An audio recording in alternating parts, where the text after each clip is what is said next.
要过年咯，真侪民众拢会买百合花回去插。台中后里的冬季百合占全国产量的70%左右。花农讲，今年因为寒流小连续对咧来，所以百合花的产期延后。过年前的产量比往年减3成，这个计数是小花期1成左右。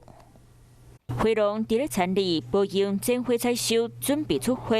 规个过年伫要到买百合花人嘛对咧变多，其中后里区是全台湾上大产区，干那产量就占全国超70%左右。因为之前比较寒冷的关系，那今年的采收期有稍微延后一些，大概晚了2-3天。那不过以后里整体来看，后里的一个出货量应该可以占到整个预计计划的70%，应该是没有问题。花农讲，因为今年年初拄到接连续3摆寒流，过年前产量嘛比去年减少3成，计数嘛流去超1成。我们平均的销售价格都300多好的有达到500块。